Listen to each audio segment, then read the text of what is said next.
Actually, we can talk about that later. I mean, after your shooting in Australia, did you manage to travel through various parts of the region? Kind of, you're close to Asia. So. Well, you know, I've not in the shooting of Wolverine, because I really wasn't in Australia more than a few days. But I've been to Indonesia, I've been to throughout India and Sri Lanka, and you know, several different parts. I've been to Japan, but I still haven't been to mainland China, which is something is on my list. Maybe you can do a film there next. I would love that. I would love that. That'd be great.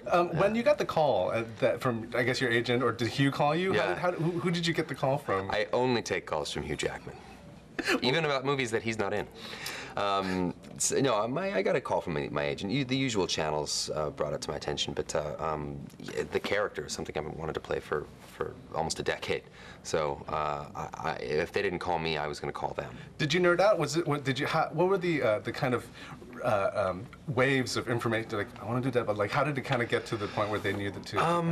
You know, I think I expressed a lot of interest in doing it years ago, and then I think that kind of caught on and germinated even in the comic books, because I was mentioned in a comic book as looking like Deadpool.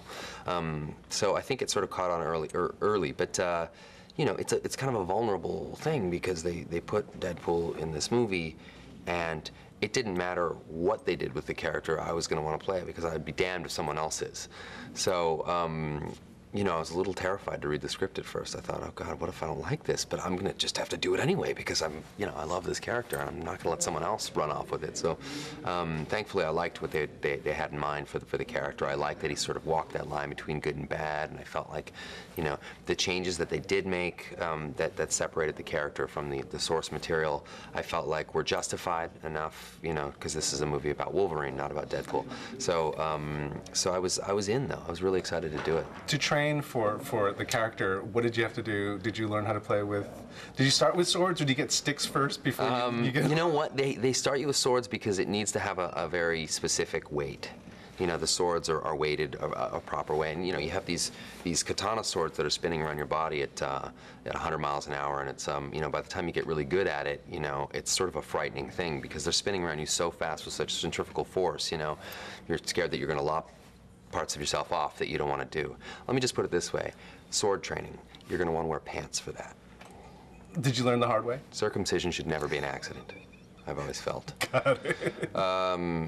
You know, I never really hurt myself that badly, but I definitely whacked my head a couple of times with the swords, and you know, cut the back of my neck once, and you know, it's tough. But you train for 6 months for a 45-second sequence in the movie. You think, how is this possibly worth it? And then you see it, and you go, oh, that's why I did it. So. Well, another thing that's worth it. There's a showdown between you and Wolverine. I'm not giving anything away, I hope. No.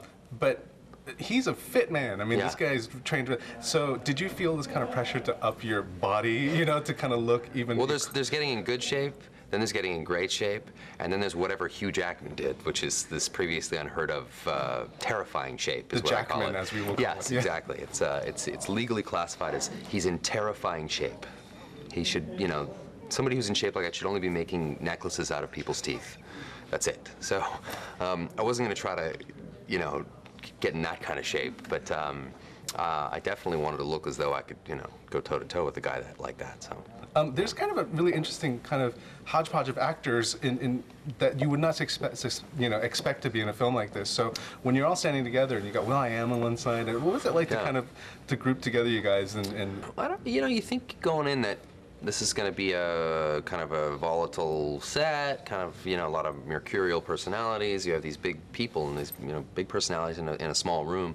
But it was great. I mean, I actually haven't been on a set that harmonized like this in a long time. It was really nice. Everyone really wanted to make the movie great, and there's a lot of egos that I think were checked at the door.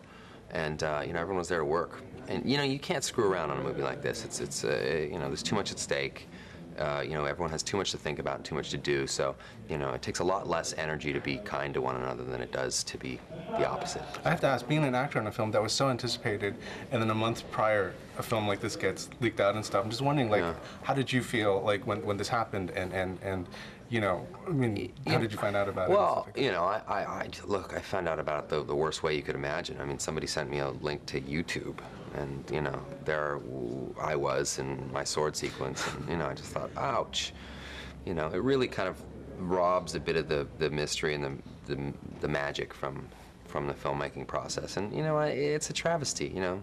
The guy that, guy or girl that decided to do that is, you know, got a real kind of bankrupt morality. And there's, you know, and I'm not talking about how this affects the millionaires. I'm talking about how this affects the industry in general. There's a lot of people that work here, crew members, craft service people, PAs, grips, electrics, you know, it employs a lot of people, and it's bad for business when something like that It's happens. bad for the viewing pleasure of the audience. Yeah, it's bad for all that stuff. But you know, more than that, I wasn't that worried about it in the sense that, you know, the final product of the movie is such a polished, more polished version of what that was leaked out that I think people are going to really want to see that. So, you know, and there's a vast majority of the movie-going population doesn't want to see some, you know, shoddy work print version. They want to see the polished, beautiful final film. So, And they will. Thank you yeah, very much. definitely. Really nice Thank you very talking much. to you. Nice talking to you.